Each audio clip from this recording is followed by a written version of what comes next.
Bismillahirrahmanirrahim. Bismillah wa bihamdih. Assalamualaikum warahmatullahi wabarakatuh.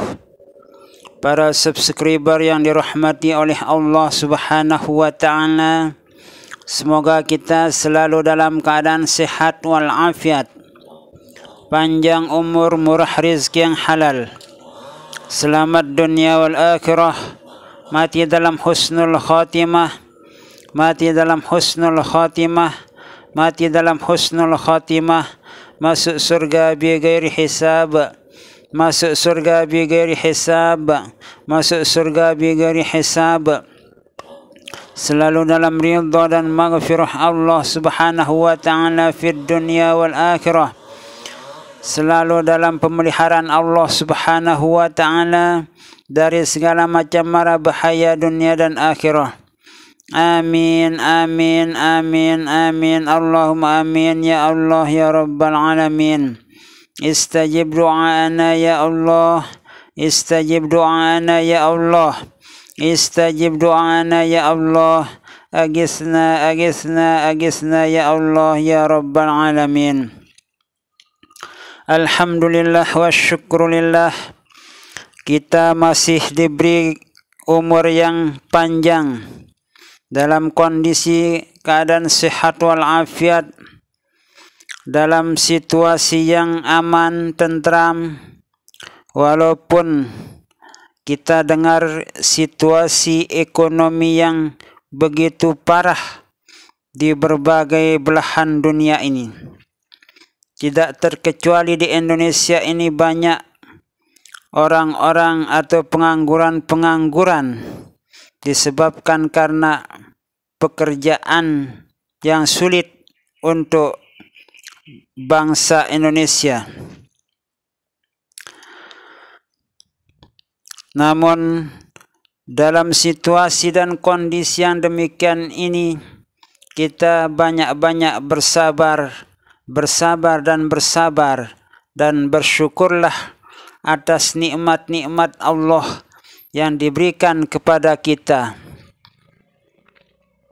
Jangan kita sampai melakukan suatu tindakan yang melanggar hukum agama, hukum-hukum yang telah ditetapkan di dalam Al-Quran maupun hadis, hukum-hukum yang telah digariskan oleh undang-undang negara kita. Di masa Hasan al-Basri, pada masa yang lewat, ratusan tahun yang lewat, ada seorang ulama sufi yang cukup terkenal dengan sifat zuhud dari Hasan Basri tersebut. Zuhud itu menurut pengertian dalam sebuah kitab, yaitu orang-orang yang sudah melepas keduniawian, tidak mencari pangkat kedudukan, hanya menyerahkan diri dan selalu beribadah kepada Allah Subhanahu wa ta'ala, tidak memikirkan harta dan benda, apalagi pangkat dan jabatan. Namun kalau kita lihat situasi dan kondisi di negara kita ini yang begitu banyak stiker-stiker, gambar-gambar di pinggir jalan, yang kecil maupun yang besar, semuanya itu gambar-gambar yang mengajak kita untuk memilihnya menjadi pejabat-pejabat, mencari pangkat-pangkat. Namun itu adalah suatu hal yang diperbolehkan menurut agama. Akan tetapi sifat zuhud dari bangsa Indonesia itu sudah jarang sekali yang memiliki, apalagi pada masa-masa sekarang ini. Namun pada tahun 90-an yang lewat, kita masih melihat banyak tuan guru, kiai-kiai yang memiliki sifat zuhud yang tinggi. Khususnya Al-Maghfurlah Bapak Maulana Syekh Tuan Guru Ki Haji Muhammad Zainuddin Abdul Majid Pancor, karena beliau itu adalah gemblengan dari Madrasah As-Salatiyah Makkah yang digembleng oleh para ulama-ulama sufi, ulama-ulama yang benar-benar mempunyai sifat zuhud, tawaddu, mempunyai sifat qanaah yang tinggi, sehingga sangat berbekas sekali pada kepribadian Al-Maghfurlah Bapak Maulana Syekh Tuan Guru Ki Haji Muhammad Zainuddin Abdul Majid Pancor. Di masa Hasan Basri yang memiliki sifat zuhud yang tinggi itu, yang sudah tidak mementingkan kehidupan duniawi itu, hanya selalu beribadah, solat, zikir, puasa, solat, dan terus menerus siang hari dan malamnya. Di saat Hasan Basri sedang melaksanakan solat sunat,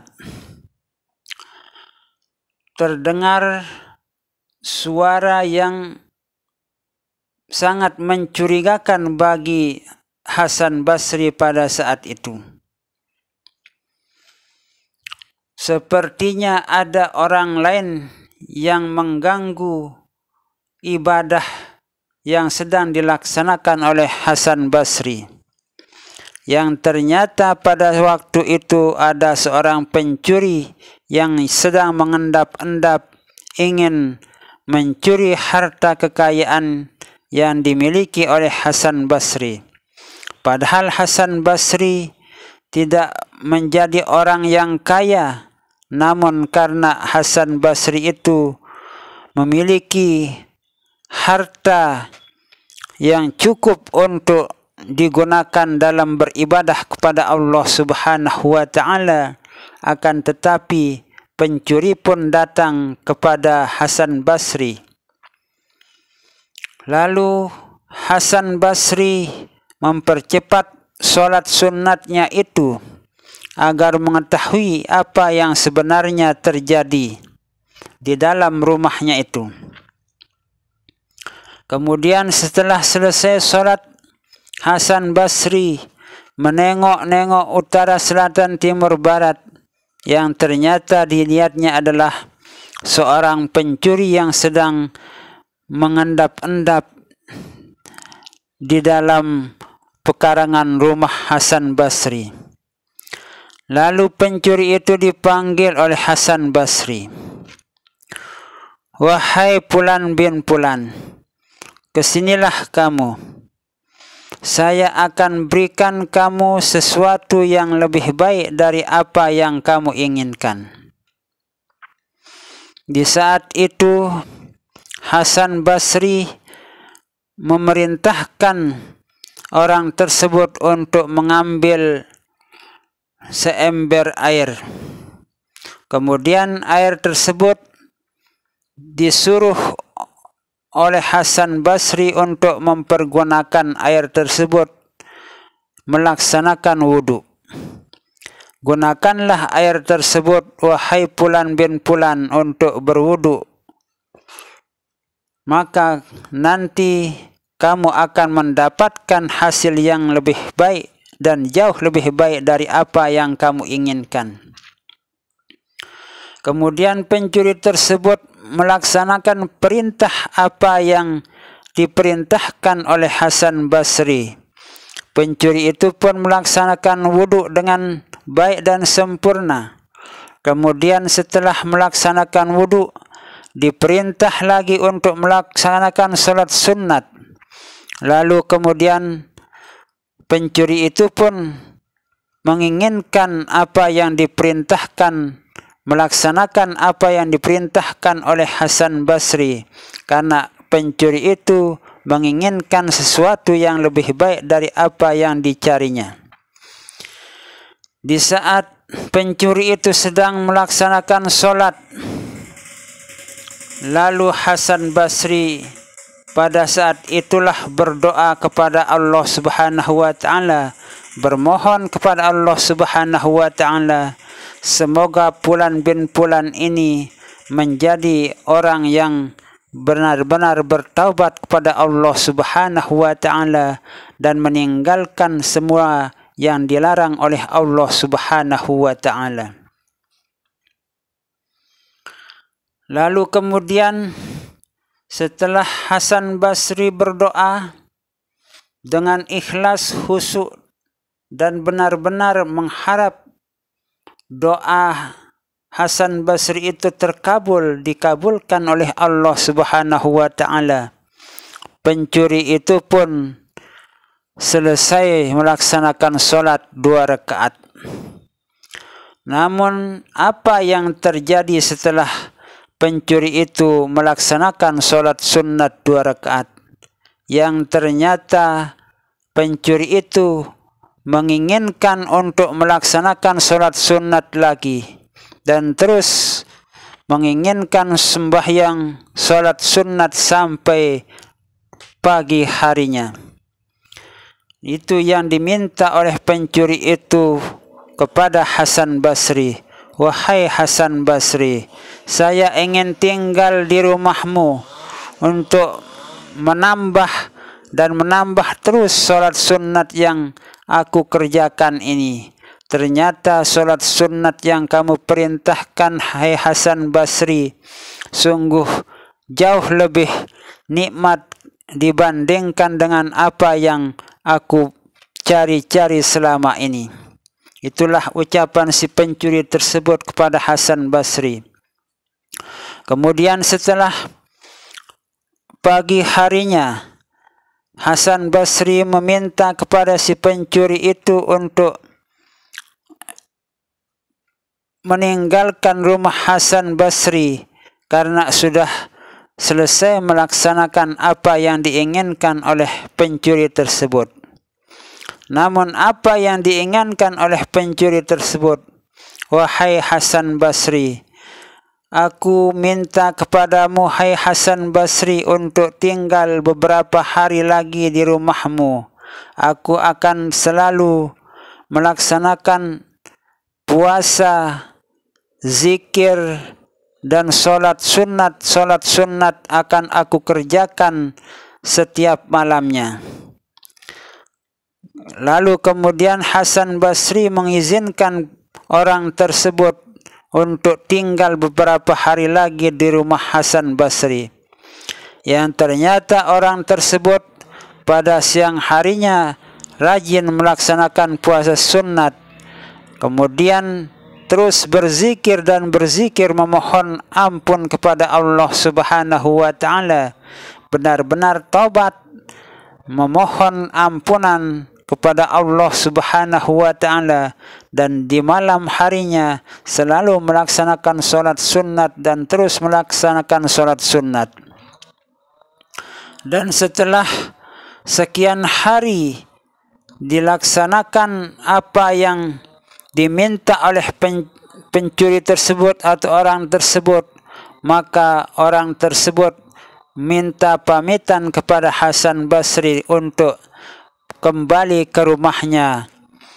Lalu kemudian orang tersebut permisi kepada Hasan Basri dan pulang. Namun di tengah perjalanan menuju rumahnya ditemuilah temannya yang masih menjadi pencuri tersebut. Aku baru ketemu lagi sama kamu. Aku sangka kamu sudah mendapatkan harta karun yang kita cari-cari selama ini. Apa yang menjadi jawaban orang tersebut? Maaf saudara, memangnya dulu kita bersama kita melaksanakan pekerjaan yang sama, kita pergi bersama, kita menggunakan harta kekayaan yang kita cari itu secara bersama. Namun mulai saat ini saya sudah tidak mencuri lagi. Saya sudah meninggalkan semua yang dilarang oleh Allah Subhanahu wa taala.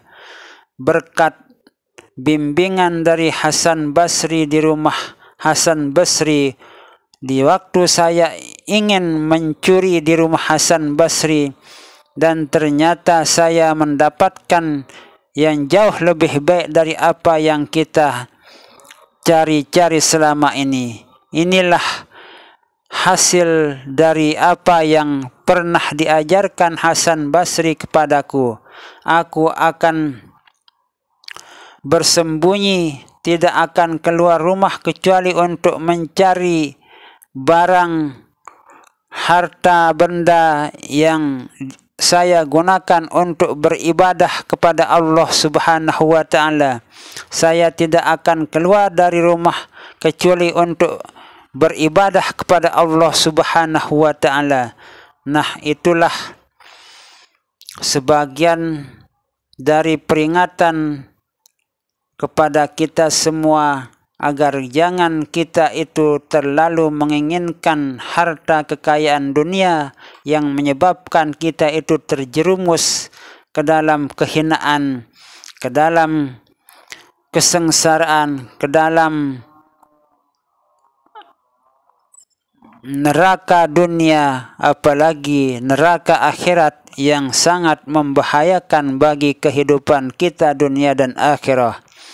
Semoga kita semua menjadi orang-orang atau hamba Allah yang selalu bertaubat kepada Allah Subhanahu wa taala. Semoga kita semua diampuni segala kekhilafan dan kesalahan kita oleh Allah Subhanahu wa taala. Semoga kita semua bersih dari noda dan dosa sebelum kita meninggalkan dunia fana ini menuju alam baqa, yaitu akhirat nanti, agar kita menjadi orang yang selamat fid dunya wal akhirah. Wallahu a'lamu bis-shawab, wallahul muwaffiq wal hadi ila sabilir rasyad. Wassalamu alaikum warahmatullahi wabarakatuh.